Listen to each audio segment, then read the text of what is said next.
is a presentation of KSL Sports. Hello, Cougar Nation. Who's open for three. Angle left takes it and makes it. Fousseyni Traore. And listen to the Cougar Nation. Every Monday night, we break down the last week of BYU basketball and look ahead to the Cougars' prospects for the postseason. Cougar Nation. Here's BYU insider Mitch Harper and Matt Baiamonte on Utah's legacy home of the Cougars, KSL News Radio. Good evening, Cougar Nation. Welcome on into your show, Cougar Nation, every single Monday night here on your legacy home of the Cougars, KSL News Radio.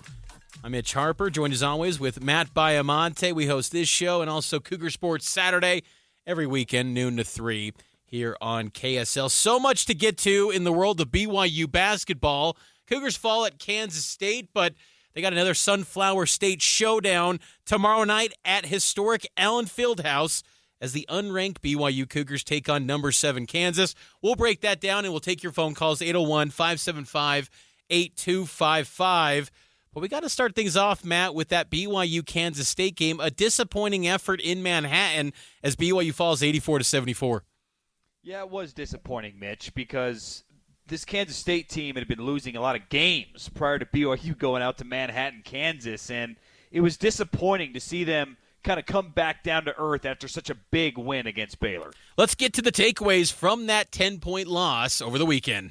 Cougar Nation takeaways. Mitch and Matt analyze BYU's last week of play and what it means for the next week. K-State 84, BYU 74. As Matt noted, Kansas State was reeling. I mean, they had only won one game in their last 6, and they took down BYU. And takeaway number 1, Matt, slow start and poor three-point shooting was ultimately the downfall before BYU could catch their breath. They were down 12-2, and they shot 19% from 3. 6 of 31, Mitch, and that comes after a great three-point shooting performance in a win against Baylor where you knocked down 14 threes. We talked about that a week ago. They had to make threes to upset Baylor. They did that, and then it was just a completely different team performance on the road against Kansas State. And you look at the box score, BYU beat Kansas State in a lot of areas. Less turnovers, more rebounds, more points in the paint, more bench points. But when you shoot that poorly from 3, and then they fouled a lot as well, that put Kansas State on the free throw line, plus 13 there for K-State. Too much to overcome on the road. 801-575-8255. You can get on board with us, share your thoughts on this Kansas State loss, or also get involved in our question of the day. What needs to happen for BYU to upset Kansas? We'll preview that BYU-Kansas game a little bit later in the show, 801-575-8255. But, yeah, that slow start was disappointing. On the heels of a big win over Baylor, you thought BYU would be a little bit more lively, a little more energetic, because, honestly, Kansas State's season was on the ropes in that game on Saturday, and Tyler Perry, who was shooting 17% from 3 in his last 3 games prior to BYU, comes out and bangs the first 2 3-point attempts. You just could tell it was one of those days for BYU. I thought BYU's offense looked good. I thought they were getting good shots.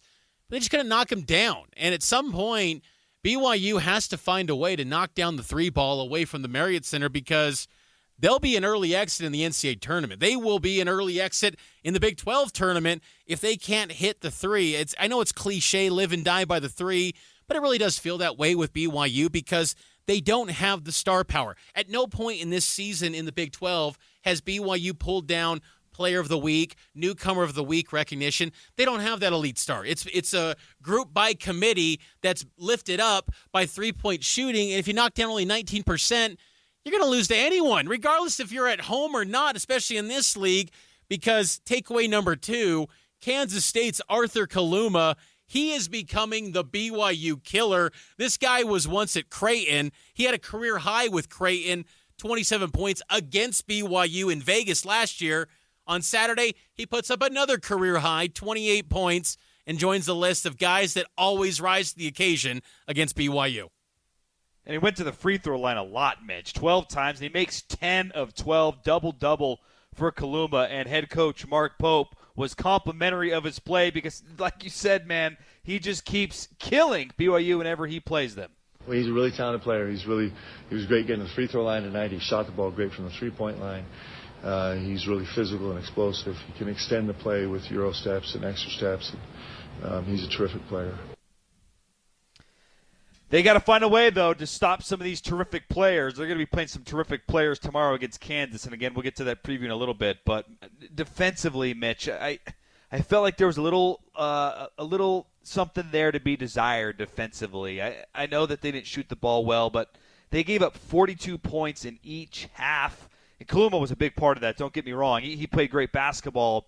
But this team on the road, defensively, it feels like they're just not the same group as they are at home. There was a stretch in the second half where Kansas State went a little bit cold, and they had a 4-minute drought without a field goal make, and yet Kansas State, despite that lull, built their lead from about 7 to, I believe it was 12, and that was the game. And I remember that was a stretch that included BYU had 3 looks at the basket. It was around the under 12 media timeout, and Dallin Hall missed one, and then Richie Saunders gets called for an over-the-back foul, and you could just tell Dallin Hall's body language. He hunches over and just out of frustration, and you could just tell it wasn't BYU's day. And, I understand there's a case of, well, it's the Big 12. It's tough winning on the road. But, at one point you were viewed as, a top 25 team. You're now not ranked, and you just beat Baylor.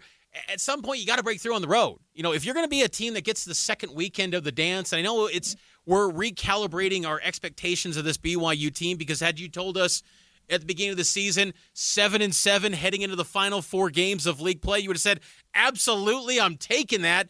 But when you get to the heights of being number 12 in the AP poll, when you're a top 15 team in the net the entire year, the bar raises a bit, and you got to play at a higher standard. And BYU is just not getting the necessary stops on the defensive end, and that's takeaway number 3. BYU's defense is not traveling on the road. That first meeting against Kansas State back on February 10th, BYU comes out of that game. They were number 24 nationally in adjusted defensive efficiency. It's kind of a defensive metric to rank the best defenses in college basketball. Since that game, they're allowing 84 points per contest. They're down to number 68 nationally. BYU's defense is plummeting fast, and that's worrisome as we get to tournament season for BYU.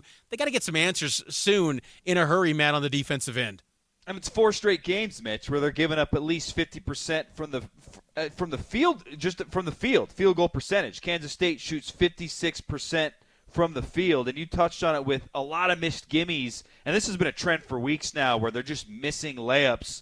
The opponents aren't missing layups, and at some point defensively, you've got to find a way to string together a lot of stops. And look, even though they held Kansas State for at least 4 minutes with no field goals in the second half, the Wildcats still pour on 42 points. It's just, the thing is, if you can't shoot the 3 ball consistently, and they have not done so in Big 12 play. In non-conference play, they were consistently one of the best 3-point shooting teams in the country. It's been an up and down in conference play, Mitch. And that's fine. That's somewhat to be expected, especially in a conference like the Big 12 that has very difficult places to play, which they'll find out tomorrow. Right? Allen Fieldhouse. Texas Tech is hard. Iowa State, which is still to come for BYU. That place is hard. There's hard places to play. You can't always rely on 3-point shooting, but you hope to be able to rely on defense, because it feels so often it's effort-based, it's executing the scheme, and there's too many lapses that make it difficult to win games when your shooting is not hot like it's been in some of the wins. And what's discouraging, too, is that in this recent dip on the defensive end, it's been with their full collection of personnel. Ollie Khalifa's been back. Noah Waterman's back from the illness. Everyone's back that's contributing. Now, I know you don't have Dawson Baker and Marcus Adams, but everyone that you were expecting to be in this rotation that got you to the heights that you were at, in January, they are there. And so this is the healthiest they've been in a while, and they're having these defensive lapses. And, the offensive shooting, 19% from 3 was a problem, but Mark Pope, he did not blame the offense. He focused more on the defense in the loss. We did not shoot the ball well tonight. That's never a defining feature for us, winning or losing. We offset that with the 19 offensive rebounds, and so I was really pleased with our guys' effort. One of those nights in the Big 12, it's hard. The offensive rebounding was a positive for BYU. They finished with 19 offensive boards, but they only had 14 second chance points on those offensive rebounds. And look, you can look at the offensive rebound stat and say, well, you're clanking on a lot of shots, so it's creating these opportunities for offensive rebounds. But when you get those chances, you got to capitalize, and BYU just couldn't finish those second chance opportunities. And that's probably something that's maybe a bit under the radar right now. I know you've touched on this a lot, Mitch, so credit to you for pointing this out frequently, but it's a broken record now how many missed layups there are, and they're coming at such horrible times. That sequence you mentioned in the second half where Dallin Hall gets a layup, Kansas State's on a drought. Maybe that gets you going. Instead, it just piles onto the frustration. We've talked about this before in Cougar Nation. The problem with missing these gimmies is it affects the other end of the floor because you can noticeably see the frustration on the players' faces, their body language, and then the same intensity is not there on the defensive end, and it's just this cycle that BYU finds themselves in on the road repeatedly where these things happen. They can't get out of their own way when it comes to those gimmies at the rim, and it's painful to miss those because this team is so reliant on the three-point line. When you get an easy look, you got to convert that because there's not a lot of easy looks by design because this offense wants to be far away from the rim. One of the bright spots, though, from the loss was Spencer Johnson becoming a dad, which congrats to him and his wife, Izzy, and that's where we shift our attention now as we go out to the phone line. And 801-575-8255, our favorite caller on the program, Linda. She joins us now. Do you have some thoughts on Spencer Johnson becoming a dad, Linda? Yes, I sure do. I'm really happy for him and Izzy. I was wondering if it was going to come early, if he was going to come early, the baby. And I thought it was so neat because I listened to the coach's show on Thursday night, too, and that's how I originally found out about it. And it was so funny because Coach Pope accidentally gave out the labor and delivery room. And then he says, why do I always do those things anyway? And it was kind of funny, but I'm really happy for him. And I guess from then I heard after the game on Saturday, Coach Pope said that they were going to fly home and that they were going to go visit Spencer and his wife and the baby, and so and then they were going to travel today. So, but I thought that was really nice, though, that they could go and see the baby and go home for that, and not have to stay on the road any longer than they had to. Thanks for the call. Thanks for the call, Linda. We appreciate that. Yeah, that was pretty cool. With Spence being able to become a dad. It was his little baby Joey Johnson was born Thursday night, 2:22 p.m. It was cool. I was watching during practice, and I was kind of in the upper deck of practice, and I saw Nate Austin, the director of basketball operations. He got his phone, and he turns to Coach Pope and looks at his phone and says, he indicates something. I couldn't tell what it was. And Mark Pope gets the team together and kind of rallies everyone together. And Spence is on the phone on FaceTime, and he told the team that he was a dad. Him and Izzy had the baby, and they all cheered in that moment. And then Coach Pope said, let's get back to practice or something along those. I can't remember. But it was a pretty cool moment, and this team pretty close. And, Spencer Johnson being the oldest player in college basketball, it's only fitting that he is now a father as the oldest player in college basketball. So congrats to him and Izzy on welcoming little Joey Johnson into the world. New parents for Izzy and Spencer Johnson. We got to take our first time out, though. On the other side, we'll get to the question of the day. What needs to happen for BYU to upset number 7 Kansas tomorrow night at Allen Fieldhouse? We'll take your calls, 801-575-8255. It's Cougar Nation here on KSL News Radio. BYU fans, join me, Tim Hughes, and Amanda Dixon for stories that affect our jobs, taxes, and families. Utah's Morning News, each morning between 5 and 9 on KSL News Radio.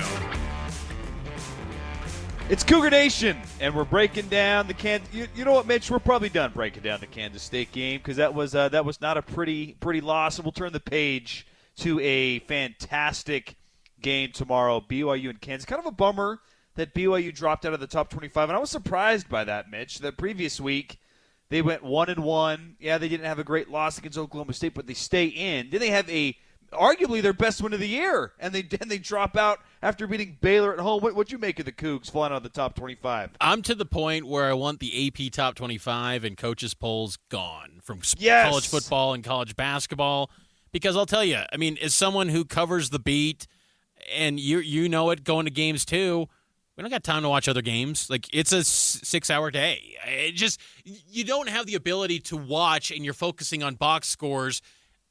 Look, I'm not as high on Baylor as a lot of people are, but you saw Baylor then go blow for blow with the nation's number one team, and you're knocking BYU for losing on the road to Kansas State, who also beat the team that BYU is about to play tomorrow. That's number 7 in the country. Like, how does it make sense? I don't get it. It's just like it almost like there was BYU voter fatigue, where they were tired of voting them and said, you know what, we want someone new. Like, let's add some new spice to the bottom of the poll, and we're going to throw in Florida and USF. Like, give me a break. Like, USF isn't better than BYU. And you know what? We'll have the NCAA tournament to prove it. And that's the thing about this sport. Unlike football, and I know there's a 12-team playoff coming up in football, but we actually can play it out on the court. And that's like, okay, you're not a top 25 team by a bunch of media members. Fine. Well, you'll have your chance in the NCAA tournament. Go prove them wrong. But from a perception and a national narrative standpoint, that does matter. And even Mark Pope has acknowledged that the AP Top 25 poll has a significance in that sense. But honestly, as long as the net and the Ken Palm ratings like you, you'll be okay, and you'll be dancing come March.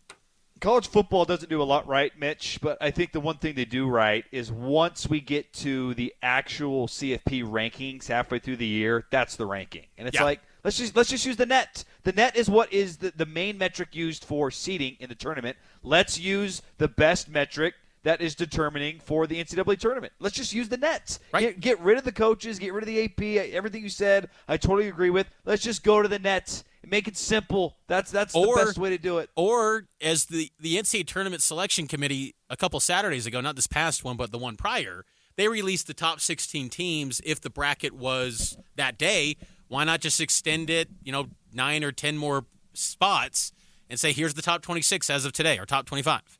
Yeah. And then from that, the last 6 weeks of the season, you go based off of the selection committee's rankings. Sure. And then it's almost like, oh, this team is number 2 in seeding. If they win this game, they could jump up to a number 1 seed. And it's actual tangible proof that has an impact on March. Because honestly, the AP poll is just getting ripped to shreds how bad it's been, where a team can climb to the top 5 and then they get destroyed on the road. Now, maybe that's just college basketball this year, where college basketball, there's no elite teams and everyone can be had on any given night on the road.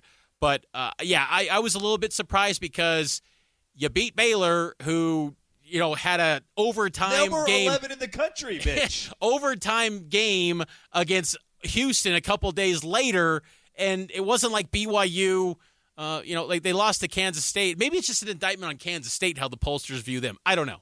But the thing is that the pollsters love BYU's next opponent, and let's face it, college basketball loves this next opponent because they are a blue blood, and that's the Kansas Jayhawks. And it's pretty surreal to say that BYU is in the same league as these guys, because when you think basketball tradition and history, it rolls through Lawrence, Kansas, and Allen Fieldhouse, and that's where BYU will be tomorrow night. I will be there inside Allen Fieldhouse, having you covered here with KSL News Radio updates and also KSLSports.com. I'll be inside there. Tip-off is at 6 o'clock.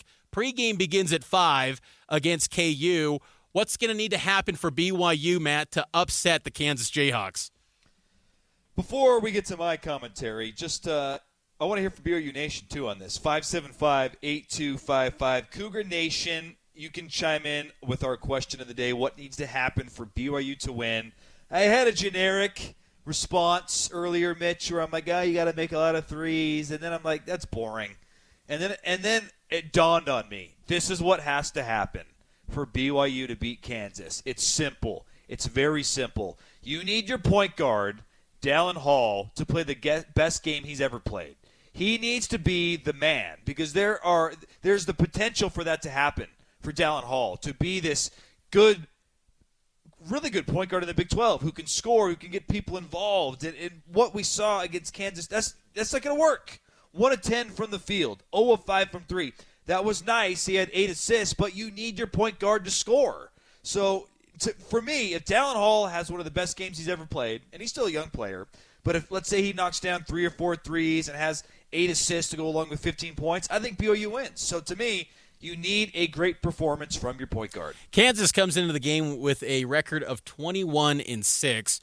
Since Bill Self took over as the head coach in 2004, the record for Kansas at Allen Fieldhouse, 313-17. They never lose at home. They're undefeated this year, 14-0 inside Allen Fieldhouse. This was Mark Pope on the Jayhawks. This Kansas team is Kansas. I mean, Kansas, Fog Allen, probably we've been saying the same thing for the last 40 years, right? They're unbelievable, and they're big and physical and powerful and skilled, and a great environment. That is the full Mark Pope experience in one clip right there. This Kansas team, this experience, that was just so Mark Pope, vintage him on that clip. But yeah, Kansas, they're going to be without one of their top guys, Kevin McCullough. That helps BYU's efforts, but still, they got Hunter Dickinson. To answer the question, I think BYU needs an unlikely player to emerge and have a breakout game. Say a Richie Saunders goes off for 15 points. Someone unlikely on the scouting report delivers in a big way. If that happens, BYU's got a chance to go into the under 4 media timeout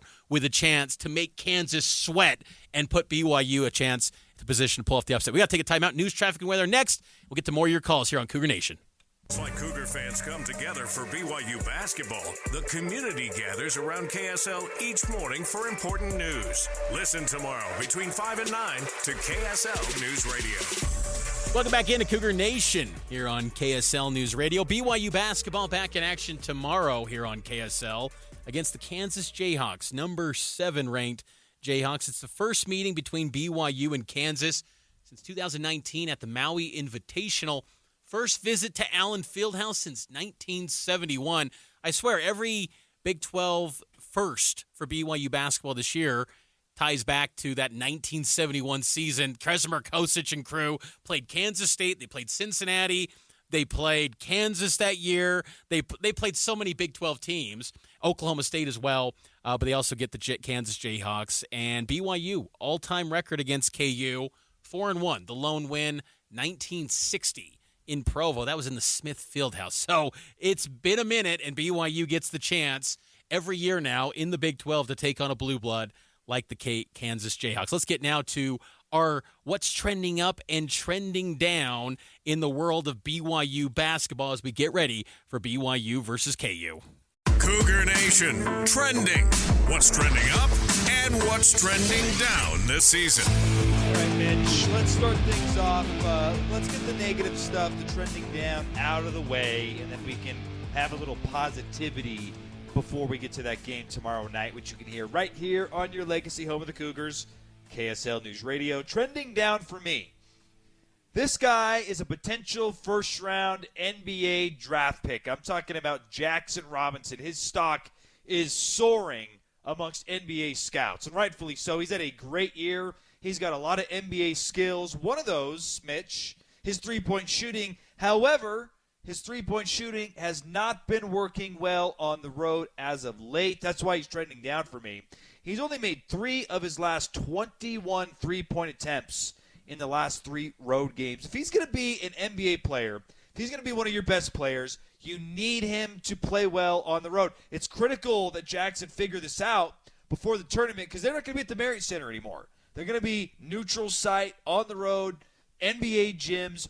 BYU needs Jackson Robinson to shoot the ball better when he's away from the Marriott Center.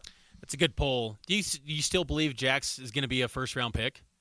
I do, because his measurables are good, and that's all that matters when it comes to the NBA draft. It seems like it's not about a 3-4 year career where you put up great numbers. It's how big's the wingspan, how big are the hands. I think Robinson will test well. I do too, and I think that he's probably early second, but I do think he's going to get picked because you do see that quick release, and there were moments in that Kansas State game where he was the only guy that showed up early on for BYU on the offensive end, but he has to be more efficient. That's always been kind of a knock on Jax, is there's probably not a shot from 3 that he doesn't like. Sometimes you got to rein it in, I would imagine, but hey, that's what Mark Pope pitched to him was the ultimate green light, and he's got that at BYU. For me, it's BYU's defense going back to that. I just think that there's been a lot of just wide-open looks to these teams on the road, Oklahoma State, Kansas State, and they look like world beaters against BYU. And you know that offensively they don't have much. I mean, UCF, too, put up 88 points against BYU. These are some of the worst offenses in the league, and they're putting up big numbers on BYU. It's a concerning trend because this last 4 games is going to be difficult. I mean, these next 3 games, Matt, BYU could lose. All of them. They could lose to Kansas. Definitely lose to Kansas because they're on the road. TCU on Saturday, they're one of the hottest teams in the league right now. Iowa State might be the toughest home venue in the conference this year. They've beat Houston and Kansas there. And then Oklahoma State beat you a couple weeks ago to close out the regular season. So you got to get things right on the defensive end if you're BYU. Let's look at what's trending up, though. What do you have that's moving in the right direction for the Cougars heading into this game against Kansas? Well, you mentioned this important stretch coming up where they're 7-7. They got 4 games. I think 8-10, you're probably okay. 9-9, I'm feeling really good about a guaranteed spot in the tournament, regardless of what happens in the tournament. If you don't win any of them, you got work to do in the tournament. The good news for me, what is trending up? The Marriott Center home court advantage is maybe the best it's ever been. It was outstanding last week against Baylor. And we have heard multiple coaches, Coach Drew, Coach Tang, Coach Otzenberger from Iowa State. Like, we've heard a lot of these coaches mention how difficult the Marriott Center is to play, and it's given BYU a boost. You can see it statistically. You can see it in the players, the way that they play. There's an energy at which they play at home in the Marriott Center. To me, they've got to win these 2 home games. I know TCU's playing good ball. If you get TCU and Iowa State, not Iowa State, that'd be a great win, Iowa State.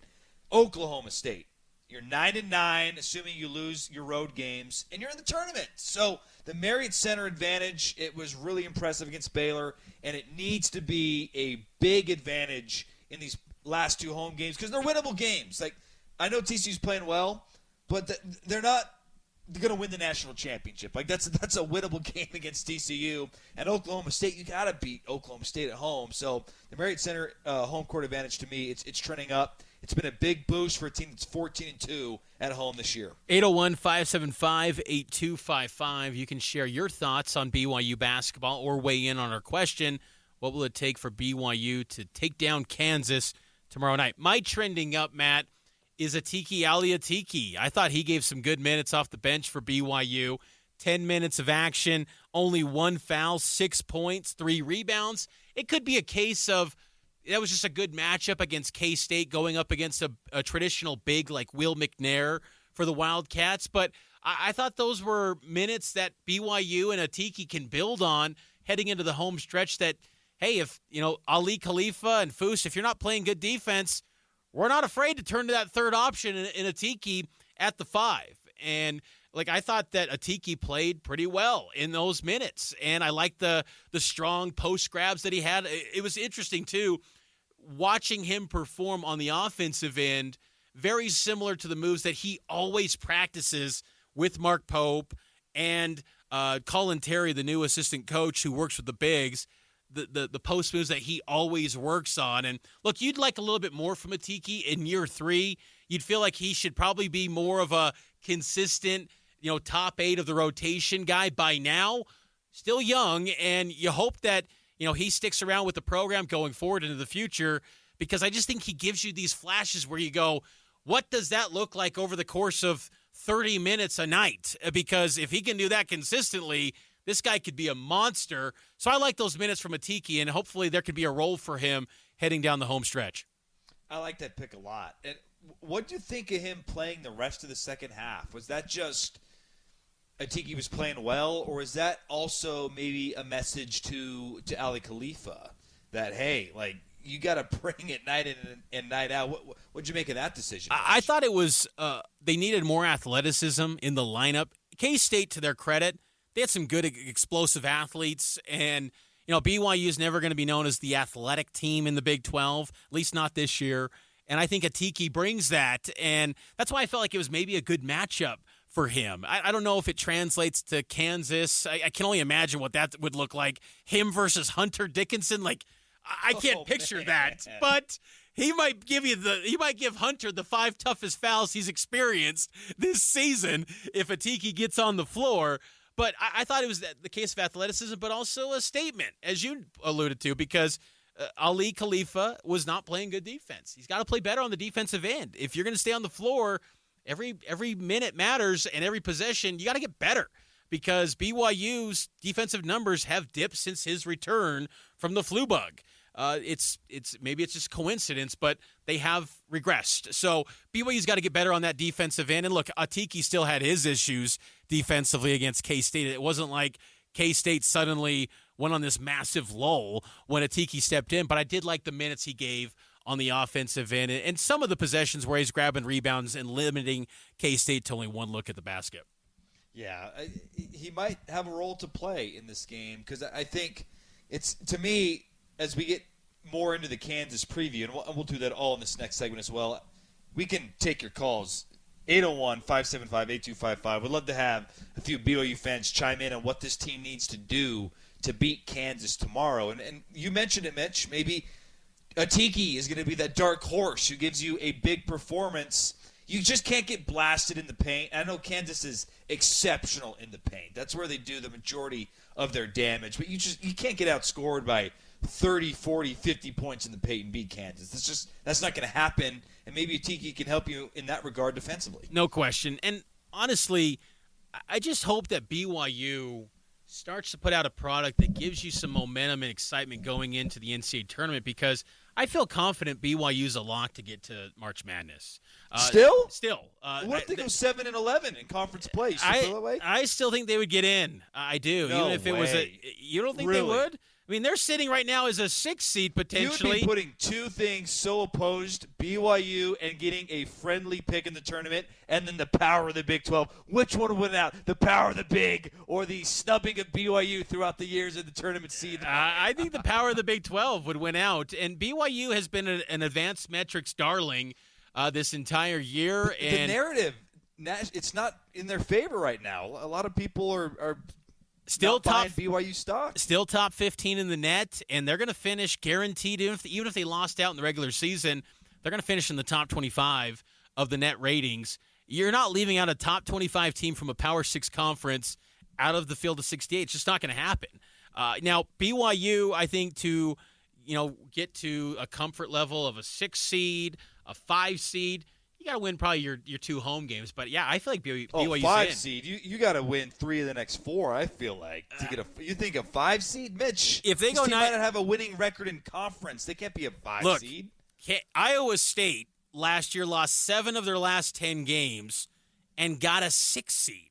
This league, the committee and the metrics love the Big 12. And, look, it'll be interesting to see how this league performs in the NCAA tournament. I mean, there could be some early exits from this conference. It's bound to happen because some of them will face tough seed lines where there are a 7, 8, 9, not the ideal spots to get far in the tournament. But I think that BYU's in. I just think that they've already got 3 wins over teams that were AP top 25 teams. History has shown when BYU teams do that, they're not only getting in the NCAA tournament, they're advancing to the round of 32. The last 3 times it's happened, that has been the case. 2011, 2010, 1988. And BYU in each of those years won at least 1 game in the NCAA tournament. BYU's getting in.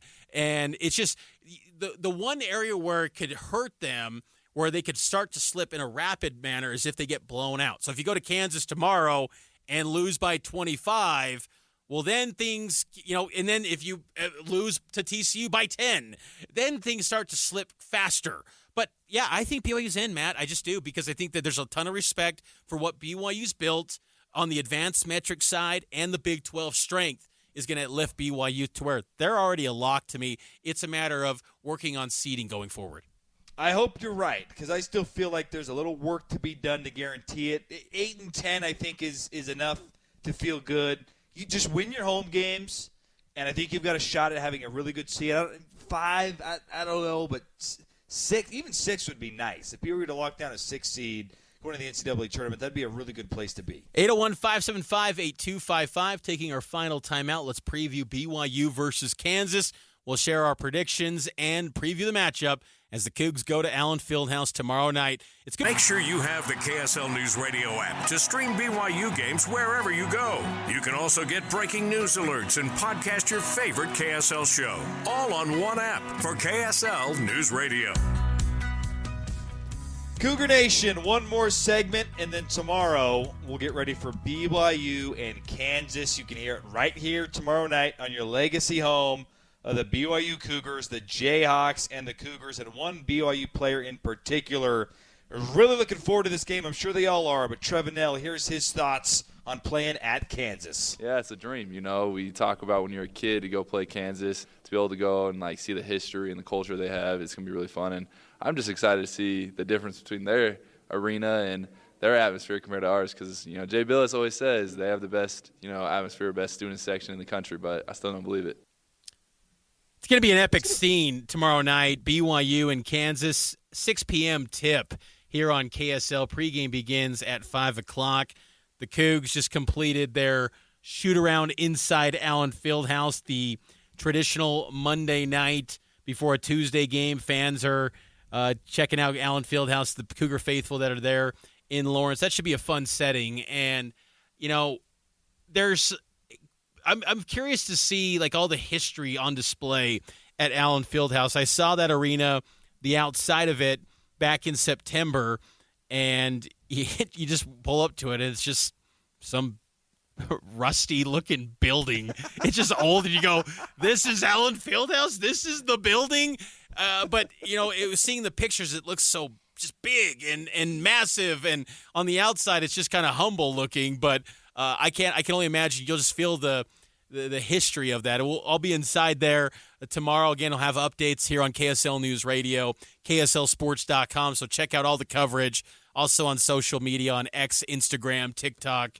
Going to throw in a little more TikTok action coming here soon. So be on the lookout for that. But I just think this is going to be a fun matchup. And I got to say, too, Matt, I almost just have to pinch myself a little bit and remind myself that BYU is in the same league with this program because I remember just as a kid watching, Big 8, Big 12 games, and I remember, Jacques Vaughn, Greg Ostertag, former Jazzmen playing for Kansas, and all the great players they've had, and now BYU's in the same league as these guys. It's pretty cool, but you got to remove that feel-good, nostalgic feelings about their brand and not let that jersey give you an instant L before the game even tips. Yeah, well, luckily we don't have to do that because we'll just be watching it. We're not playing in it. But this is the one game this is probably the one game left in the schedule, and even before the season began, where I don't even care what the outcome is. I am going to enjoy the moment. I want a good showing for sure from BYU, but it's going to be so cool to see them playing in Allen Fieldhouse. And as long as they don't get blown out by 30, I think I'm going to be okay. This does also feel like a game, Mitch, where if they lose by less than 8, is that a win? Does that make you feel good that you went on to one of the best and most storied programs in all of college basketball and you competed for 40 minutes and you had chances? Take the Baylor loss early in the year on the road at Waco and insert that here. Would you feel good about a BYU performance? I would, because I think, the national narrative would be oh, wow, BYU's a lot better than we thought. They hung tough with Kansas in Allen Fieldhouse. We know how this college media narrative stuff works. People would give BYU a lot of pats on the backs and moral victories. Now, Mark Pope and players would hear that and say, get out of here, guys. We don't want none of that action. We want to go in there and win the thing. But, history shows under Bill Self, and honestly, since Roy Williams, the last 30-something years of Kansas basketball, they never lose at Allen Fieldhouse. And Bill Self, only 17 home losses since he became the head coach in 2004.